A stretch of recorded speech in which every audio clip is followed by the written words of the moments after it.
عمران خان کے اوپر جو بار بار بات کی جا رہی ہے کہ انہوں نے کیوں کہا جی کہ تفتیش کی جائے ایک میجر جنرل صاحب سے بھی. سوال یہ ہے کہ جب آپ کے اوپر یہ کہا جاتا ہے کہ آپ ایک شک کا اظہار کریں گے، تفتیش ہوتی ہے.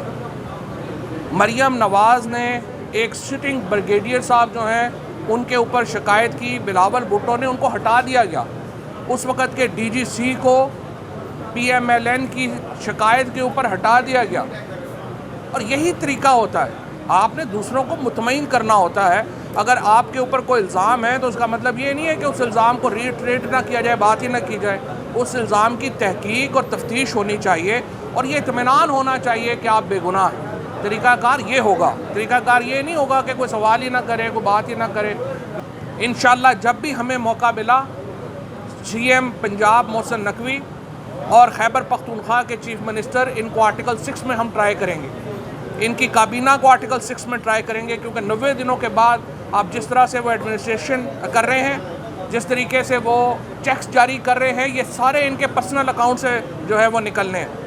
ان کو کوئی حق نہیں ہے پاکستان کے آئین میں کہ یہ حکومت کریں. انہیں خود ان میں تھوڑی سی غیرت ہوتی ہے، خود ریزائن کر دیتے. لیکن یہاں تو وزارتیں پیسے دے کے لی گئی ہیں، کروڑوں روپے سے تو آپ جو ہے یہاں پہ وزیر بنے ہیں. ذرا لسٹ نکلوائیں پنجاب کی کابینہ میں کون کون لوگ شامل ہیں اور خیبر پختونخوا میں کون کون لوگ شامل ہیں. گورنر خیبر پختونخوا جو ہے وہ کون ہے اور یہ کیسے لگے ہیں. یہ سارے آپ کو خود ہی پتہ چل جائے گا کہ یہ کون لوگ ہیں اور کیسے حکومت کر رہے ہیں. ان تمام لوگوں کے اوپر انشاءاللہ تحریک انصاف کی جب بھی وقت بدلتا ہے، حکومت عوام کی حکومت آئے گی، انہیں عوام کو جواب دینا پڑے گا. اور جس طریقے سے ہم دیکھ رہے ہیں کہ ایک کیس سن رہے ہیں، ان کے سامنے ایک اور عجیب و غریب جو ہے وہ درخواست دائر کی گئی حکومت کی طرف سے، جس میں کہا گیا کہ نہیں جی 15 میں سے 8 جج کافی نہیں ہیں، سارے جج بیٹھ کے یہ کیس سنیں. اور سپریم کورٹ نے آبزرو کیا کہ آپ نے تو اپنے لکھا ہوا ہے کہ اس پہ کہ 3 جج جو فیصلہ کرتے ہیں وہ حتمی ہے بینچ کا، تو آپ خود ہی کہہ رہے ہیں کہ اب فل کورٹ بنائی جائے. تو آپ بتائیے کہ اب کیسے اس کو جو ہے وہ آپ اپنے قانون کے ساتھ کھڑے ہیں یا نہیں کھڑے.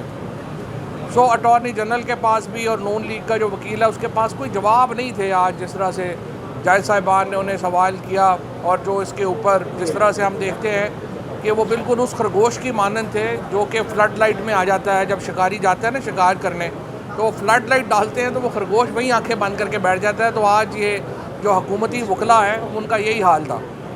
ہم یہ دیکھ رہے ہیں کہ پارلیمنٹ کے باہر، سپریم کورٹ کے باہر، پارلیمنٹ میں اور میڈیا میں حکومت کی لائن بڑی مختلف ہے اس سے جو کہ وہ یہاں پہ لیتے ہیں.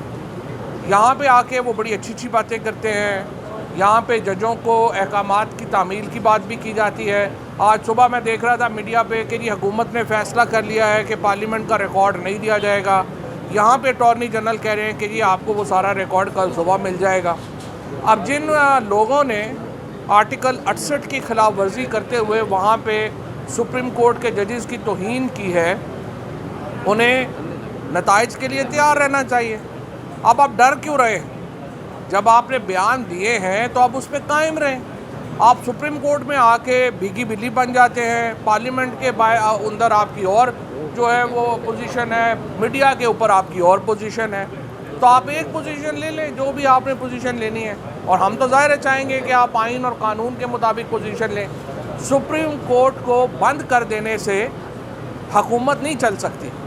یہ جو حکومت کا خیال ہے نا کہ وہ چیف جسٹس کو اور ججز کو ان کو بند کر دے گی اور سپریم کورٹ کے ادارے کو بند کر دے گی اور پھر وہ اکیلے گلیاں اوجڑ سنیاں وچ مرزا یار پھرے کی طرح حکومت کرے گی، یہ ملک اس طرح سے نہیں چل سکتا، یہ نظام اس طرح سے نہیں چل سکتا.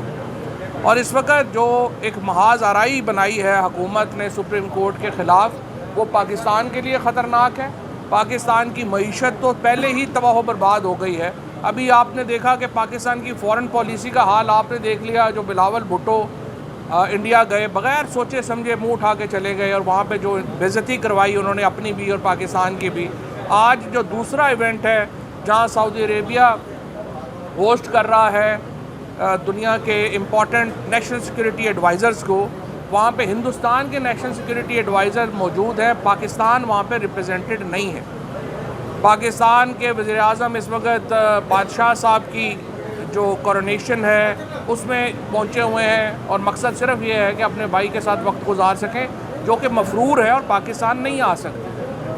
سو پاکستان کے اندر جو حالات ہیں ان میں آپ دیکھ لیں کہ ہماری اس وقت فورن پالیسی کہاں پہ کھڑی ہے. ہم دنیا میں اکیلے کھڑے ہوئے ہیں. معیشت کی ہماری تباہی اتار دی ہے انہوں نے. ہر آدمی جو 20,000 روپے سے لے کے 1.5 لاکھ روپے تک کمانے والے شخص کی کمر توڑ دی گئی. کسی کو سمجھ نہیں آ رہا کہ کیا ہونا ہے. اس کے اوپر صرف 8, 10, 15 لوگ اپنی کرسیوں سے چمٹے رہنے کے لیے تمام اقدامات کر رہے ہیں.